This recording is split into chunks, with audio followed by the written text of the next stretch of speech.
السلام علیکم دوستو، حدیث کی مشہور کتاب صحیح مسلم میں فاطمہ بنت قیس رضی اللہ عنہ سے روایت ہے۔ وہ فرماتے ہیں کہ نبی کریم صلی اللہ علیہ وسلم نے ایک دفعہ نماز پوری فرمائی تو منبر پر بیٹھ گئے اور ہنس رہے تھے، اور فرمایا کہ ہر شخص اپنی نماز کی جگہ ہی رہے۔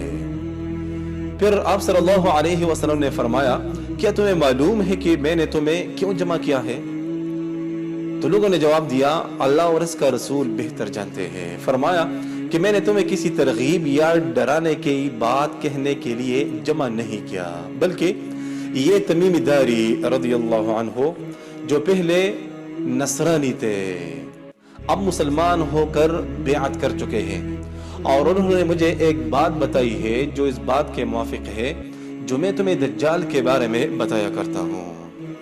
انہوں نے مجھے بتایا ہے کہ لخم اور جزام قبائل کے دوسرے آدمیوں کے ہمراہ کشتی میں سوار ہوئے تھے، مگر طوفانی لہریں 1 مہینے تک انہیں سمندر میں گھماتی رہی اور پھر ایک جزیرے پر دھکیل دیا، اس سمت میں جہاں سورج غروب ہوتا ہے۔ پھر یہ جزیرے میں داخل ہوئے تو وہاں ایک بالوں سے بڑی ایک مخلوق دیکھی۔ بالوں کی کثرت کی وجہ سے اس کے جسم کے اگلے اور پچھلے حصے کا اندازہ بھی نہیں ہو رہا تھا کہ کون سی مخلوق ہے۔ انہوں نے سے کہا، تیرا ستیہ ناس ہو تو کون ہے؟ اس نے کہا، میں جسار ہوں۔ تو اس نے کہا، لوگو اس طرف جاؤ، وہاں تمہارے شوق کے مطابق ضرور کوئی ملے گا آپ کو۔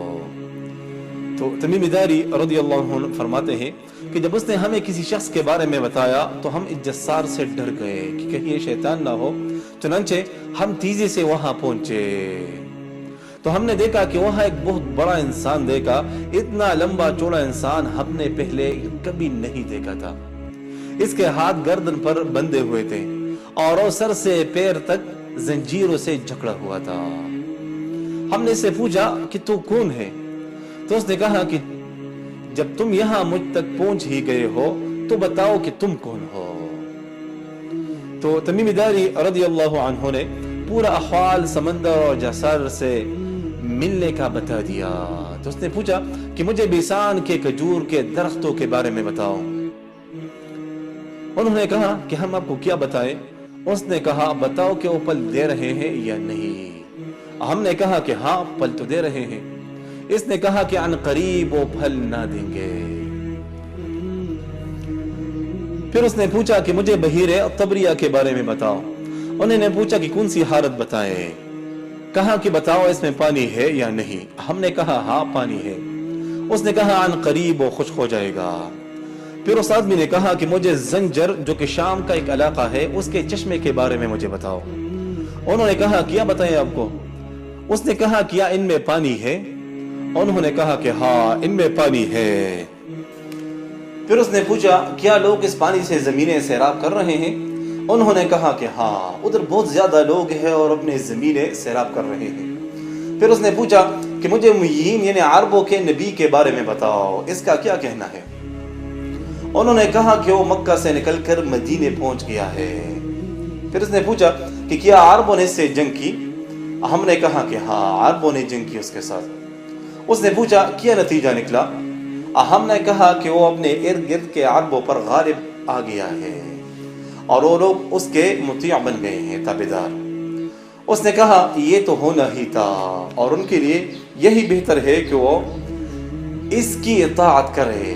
اب میں تمہیں اپنے بارے میں بتاتا ہوں، میں مسیح الدجال ہوں اور ان قریب ہو سکتا ہے کہ مجھے نکلنے کا حکم دیا جائے اور میں نکل کر چلوں تو میں دنیا کا کوئی قصبہ نہ چھوڑوں گا جس سے گزر نہ ہو سوائے مکہ اور مدینہ کے، اور دونوں مجھ پر حرام ہے۔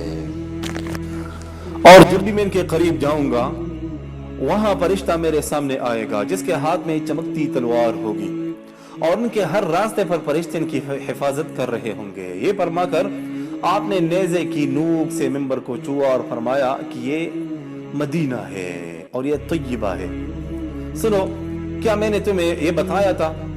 تو لوگوں نے کہا جی ہاں۔ پھر فرمایا مجھے تمیم کے اس واقعے سے بڑی حیرت ہوئی کہ یہ اس کے موافق ہے جو میں نے تمہیں دجال، مکہ اور مدینے کے بارے میں بتایا تھا، مگر یہ کہ وہ مشرق کی جانب بحر شام یا فرمایا کہ بحر یمن میں ہے۔ یہ فرما کر آپ صلی اللہ علیہ وسلم نے ہاتھ سے مشرق کی طرف اشارہ کیا، فرمایا فاطمہ کہتی ہے کہ ساری حدیث میں نے رسول اکرم صلی اللہ علیہ وسلم سے یاد رکھی۔ دوستو دجال کا فتنہ بہت بڑا فتنہ ہے اور اسے وہی شخص نجات پائے گا جو اپنے رب سے ڈرتا ہو۔ دوستو ویڈیو اچھا لگے تو لائک کیجئے گا اور شیئر کیجئے گا، کمنٹ سیکشن میں اپنی آراء اور تجاویز سے ضرور آگاہ کیجئے گا۔ اللہ حافظ۔